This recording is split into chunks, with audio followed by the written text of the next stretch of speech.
Most of us believe we are well informed. We open our phones and are greeted by a bright, endlessly scrolling feed. It is a river of information. News, updates from friends, trending topics, videos tailored just for us. The screen is always full, the stories always fresh. This feeling of completeness is a powerful illusion. We see so much that we rarely stop to consider what we are not seeing. The most significant power today is not in what is shown, but what is quietly left out, curated away, or allowed to sink into digital obscurity. This control is subtle, almost gentle. It is not the heavy hand of a censor.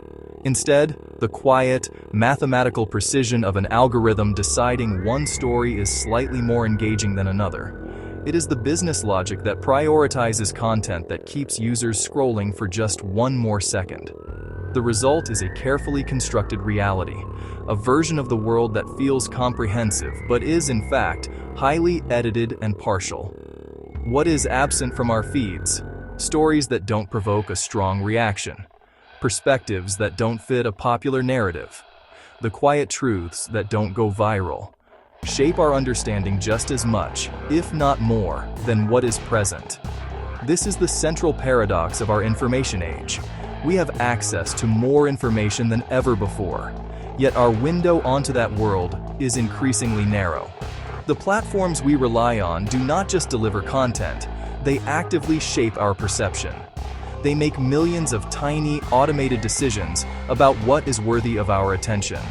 They are not merely messengers, but gatekeepers, and their gates are not always visible. The power they wield is not in the brute force of deletion, but in the sophisticated art of selection. They don't need to ban a voice when they can simply lower its volume until it is inaudible. The feeling of being informed is a product, carefully designed to keep us satisfied and engaged. The most important thing we can do is to start questioning the fullness of the feed itself. We must familiarize ourselves with its core mechanisms. Selection, curations, omission. Selection is the act of choosing which pieces of content are shown from a vast pool of possibilities. Curation is the arrangement of that selected content, ordering it to create a specific experience or narrative. Omission is the inevitable, and often intentional, result of these processes, the act of leaving things out. These are not new concepts. Newspaper editors, museum curators have used them for centuries. What is new is the scale, speed, and invisibility with which they are now deployed by automated systems that govern our digital lives. Consider a social media timeline. It does not show you every post from every person you follow in chronological order.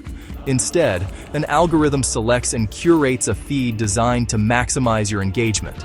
It analyzes your past behavior, your likes, your shares, your comments, how long you pause on a video, to predict what will hold your attention. A friend's thoughtful but lengthy post might be pushed down, while a stranger's inflammatory comment that generates hundreds of angry replies is pushed to the top. The first post is not deleted. It is simply omitted from your immediate view, effectively silenced by the platform's preference for high arousal content. Search engines operate on a similar principle of curated visibility. When you search for a term, the engine does not just find matching pages, it ranks them. The vast majority of clicks go to the results on the first page. A well-researched article or a critical viewpoint that is ranked on the second or third page might as well not exist for most users. Being on page 1 is not a marker of absolute truth, but of algorithmic approval. This ranking is influenced by hundreds of factors, including business partnerships, advertising dollars, signals that can be manipulated. This dynamic extends to every corner of our digital experience, while countless other films and series remain undiscovered. News aggregators, trending pages set the public agenda, deciding which events constitute the day's most important news. A slow-burning crisis in a distant country may receive no attention, while a minor celebrity dispute dominates the cycle. In each case, power is not exercised by saying no, but by silently ensuring certain options are never presented as viable choices in the first place. They are built with specific goals that form a quiet architecture shaping our digital environment. The primary incentive is commercial: capture and hold user attention to maximize ad revenue. This overriding objective influences every algorithmic decision. The system learns that content provoking strong emotions, joy, anger, outrage, keeps eyes glued to screens. As a result, nuance, complexity, calm reflection are systematically disadvantaged. They are less engaging.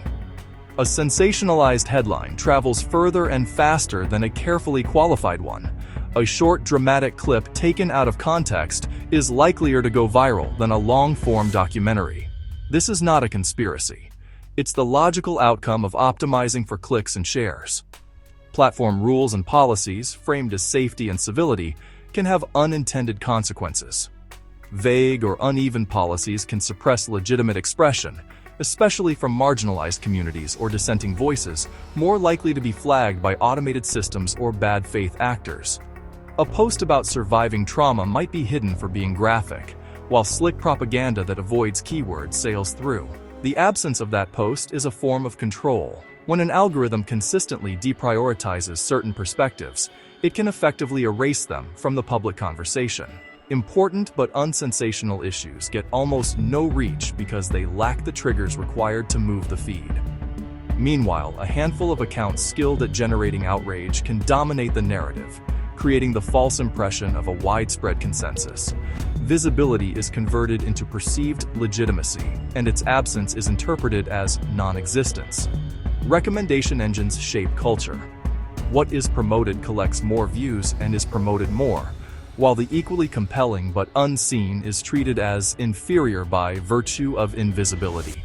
In a media environment optimized for speed and brevity, long and complicated stories are reduced to a single, shareable moment. This snippet becomes the story, stripped of the background, nuance, competing facts necessary for true understanding.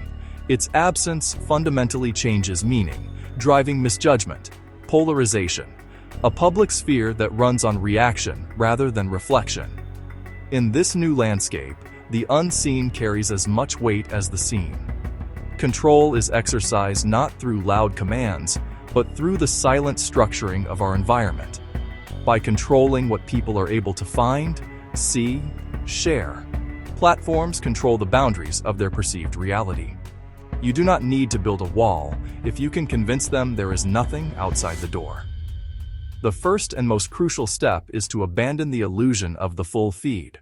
We think constant updates mean we're informed and in control. Feeds don't just show content, they select what captures our attention. Search results feel neutral, but rankings hide the weights shaping what we find. Streaming suggestions craft cultural paths, nudging choices without overt force. News dashboards frame importance by what they surface and what they quietly omit. Power today isn't about silencing speech, it's about deciding what never appears. Control is control of visibility.